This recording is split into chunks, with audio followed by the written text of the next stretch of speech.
Okay, in this video, we're going to go through the disclosures for investments in equity securities. And we're going to use an example company. But let's recall that there are three types of investments in equity securities. And the three types are determined by how much of the company that you're investing in do you own after the investment. Do you own between 0 and 20% of that company, in which case we say you have no influence? Do you own between 20 and 50% of that company, in which case we say you have significant influence? Or do you own between 50% and 100% of that company, in which case we say you have control? So there's three types of accounting methods for investments in equity securities. And we'll see how those are represented on a company that has all three. And the company we'll look at here is Berkshire Hathaway. And Berkshire Hathaway is invested in a lot of different companies. Okay, so this is Warren Buffett's company. And he likes to pick and choose companies that he thinks are good investments. And here is three examples of some investments in companies' equity securities that Warren Buffett's company, Berkshire Hathaway, has made. And so they've invested in Apple, Kraft Heinz. So Apple makes, electronic devices like iPhones. Kraft Heinz makes ketchup. Dairy Queen makes ice cream and blizzards. Okay, so these are the three different companies, and they fall into three different categories. So Berkshire Hathaway owns around, at least at the time I made this slideshow, they own around 6% of Apple's stock, and so they own 6% of Apple. They own about 27% of Kraft Heinz, and they own 99% of Dairy Queen. So there's 1% out there, not Berkshire Hathaway, somebody else owns 1% of Dairy Queen, and Berkshire Hathaway owns the rest, 99%. So we'll go through the three different accounting methodologies. Their Apple investment, okay, they have no influence. So their balance sheet, we're going to hold the account. We're going to have an asset account in the balance sheet, an investment account, and we'll hold that account at fair value. And anytime fair value changes, okay, we'll change the balance sheet amount, the book value, we'll change the book value, and the changes in fair value will be flushed immediately through the income statement, okay? For Kraft Heinz, it's a bit different. They own 27%, which is between 20 and 50, so we'll use the equity method. And so the balance sheet will have an investment account, but it'll be based on the equity method, so it's not going to be fair value. I'll just write that, not fair value. So their balance sheet account is not held at fair value. On their income statement, we're not going to have changes in fair value flushed through the income statement. We're going to have some equity method income flowing through the income statement. And what equity method income is our being Berkshire Hathaway, our proportionate share of Kraft Heinz's net income. So we look at their income statement and we say, well, 27% of that income is ours. And we recognize that 27% on our income statement. Well, for Dairy Queen, since we own more than 50% of Dairy Queen, we're going to consolidate Dairy Queen onto our balance sheet. So we're going to look at Dairy Queen's balance sheet, and all of their assets, all of their liabilities and equity just gets plopped right onto our balance sheet. And all of their income and expenses also are right on our income statement. And we even take all of their different categories of assets, liabilities, and equity. Their balance sheet is just placed directly onto our balance sheet. And our income statement just reflects their net income. But since we only own 99% of Dairy Queen, we're going to have a non-controlling interest, which is going to reduce equity. And this non-controlling interest is also going to reduce Berkshire Hathaway shareholders' share of net income on the income statement.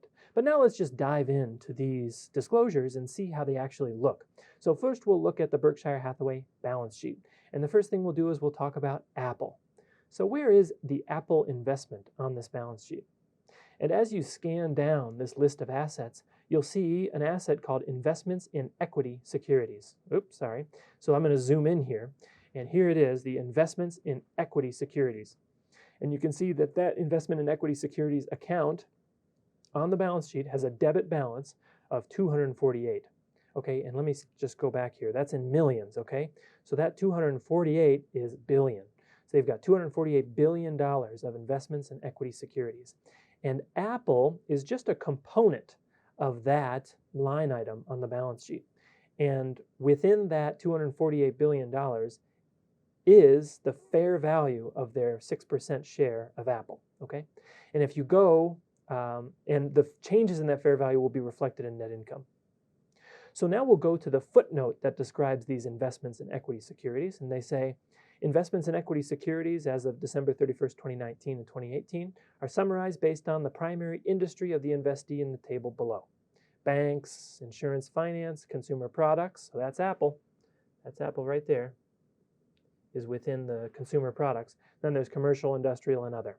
And you can see there's a little tick mark down here. Approximately 67% of the aggregate fair value was concentrated in 5 companies: American Express, Apple, Bank of America, Coca-Cola, and Wells Fargo. So there's Apple right there. Apple fair value was $73.7 billion. That $73.7 billion is somewhere in this fair value. Okay? And as you can see, this fair value aggregates up to the 248,027, and that 248,027 is what appears on the balance sheet. So maybe you want to pause it and take a quick look at how all this works. But Apple's fair value, this $73.7 billion, is contained in this line item here. So it's also contained in the $248 billion line item here. And that is shown on their balance sheet. So you can see that that line item contains the fair value of Apple. Okay, now we'll go to the income statement of Berkshire Hathaway. And you can see their revenues section. They have insurance revenues, sales and service, leasing revenues, and this is the one we're interested in: interest, dividend, and other investment income. And for 2019, that was $9,240,000,000. And that income statement item, okay, it's a positive item for the income statement. It increases net income. So that right there is a credit balance on the income statement, and it includes any changes in fair value of their Apple investment during the period. So changes in the fair value of Apple are reflected in net income. So if the Apple stock price went up, well, our income, the Berkshire Hathaway income statement, is going to reflect our share of the increase in fair value of our Apple investment. So there's the change in fair value of Apple. Okay, next we'll look at Kraft Heinz. So we'll go back to this excerpt of the balance sheet, and here's the assets section, and we'll scroll down, and at the bottom of this excerpt you see equity method investments, okay? And that's how we account for Kraft Heinz, if you remember. And so within this equity method investments balance of $17.5 billion, that balance contains our equity method investment in Kraft Heinz. And we'll go to the footnote again to learn more about this investment. So here, footnote 5, equity method investments. And one of their equity method investments is Kraft Heinz. So here they say shares of Kraft Heinz common stock are publicly traded. And the fair value of our investment at December 31st, 2019 and 18 was approximately $10.5 billion and $14 billion, respectively. Okay, that's the fair value. But we don't hold this investment account at fair value. We hold it at its equity method value. So when they say the carrying value, they're referring to the book value that you see on the balance sheet. The carrying value of our investment at December 31st, 2019 and 2018 was $13.8 billion. So within this number here, within the $17.5 billion, and by the way, within the $17.3 billion, those numbers contain $13.8 billion related to their Kraft Heinz investment. So if we were to draw up the T account for Kraft Heinz, that $13.8 billion carrying value is the book value, and that is the beginning and ending book value that's reflected in the Kraft Heinz investment T account using the equity method. Okay. So what else happened in this T account during the year? Well, let's read on. We recorded equity method earnings of $493 million in 2019. Okay, so let's just talk about 2019. Okay, so in 2019, our 27% share of Kraft Heinz net income was $493 million. That's our share of their net income. So our share of net income, we debit the investment account for $493 million, and on the income statement, there's going to be a credit of $493 million, and that's going to be called equity method income on the income statement. Okay, that's that journal entry. And we can work, if we wanted to, with that $493 million, we could work backwards and figure out what was Kraft Heinz net income on the Kraft Heinz income statement. We could just multiply $493 million by 1 over 0.27, because we own 27% of Kraft Heinz. So that's one way we could figure out what was Kraft Heinz income statement net income. Or we could just go to the Edgar website and look it up ourselves. Okay, so that was the equity method income. Now, what else did Kraft Heinz do during the period that affected the T account? Because remember, the book value was unaffected, right, from the beginning to the end of the year. Well, our share of net income was completely offset by dividends that we received. So you can see, let me see, where is it said here? It starts right here. We received dividends on common stock of $521 million in 2019.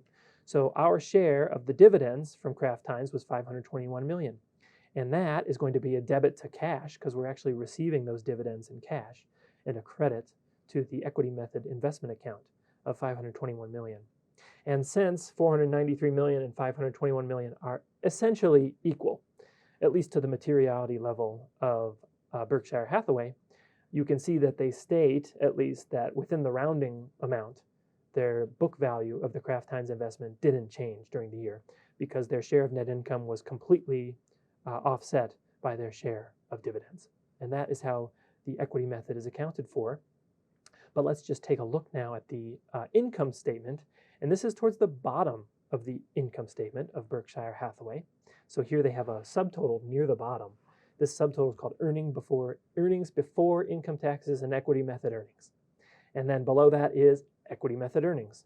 And so within this $1.1 billion, okay, within this number here of 2019, contained within that is this $493 million share of Kraft Heinz net income, okay? That is contained within that $1.176 billion equity method earnings. And you can see that that increases Berkshire Hathaway's net income during 2019. Okay, great. So there's the equity method earnings. And that's the share of Kraft Heinz net income. That includes the share of Kraft Heinz net income. Okay, finally, let's talk about Dairy Queen. Where is Dairy Queen on the Berkshire Hathaway balance sheet? And since the company owns more than 50% of Dairy Queen, they consolidate the company. So Dairy Queen is actually everywhere on this balance sheet. Dairy Queen's cash is fully reflected in the cash balance. Dairy Queen's investments are on here. Dairy Queen's inventories are on here.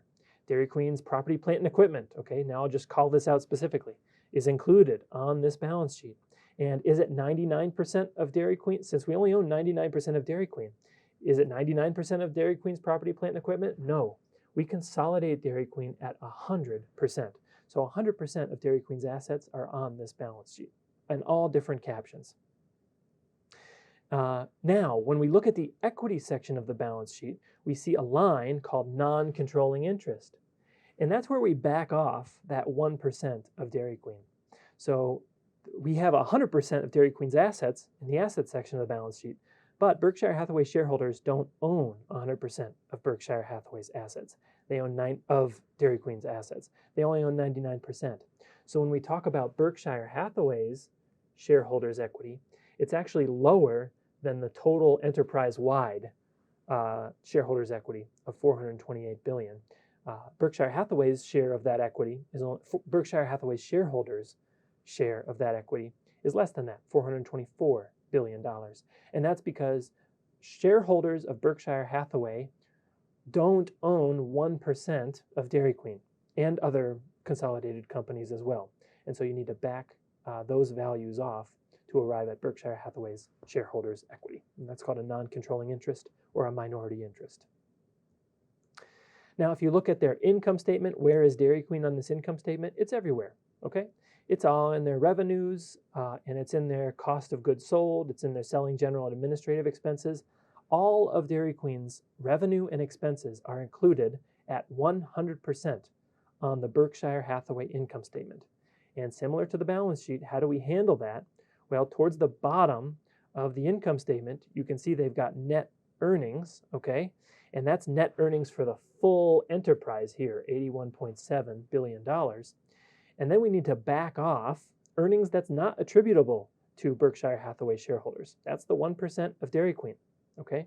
We don't have rights to 1% of Dairy Queen's net income. And so when we want to arrive at net earnings attributable to Berkshire Hathaway shareholders, we need to just back off that 1%. And it's not just Dairy Queen, right? So Berkshire Hathaway owns other companies, less than 100%, but more than 50% as well. And so that's where Dairy Queen appears on the income statement, and then we also saw where it appears on the balance sheet. And so that's it. Those are the three different types of equity investments that companies can make, and we saw how they were represented on the Berkshire Hathaway financial statements.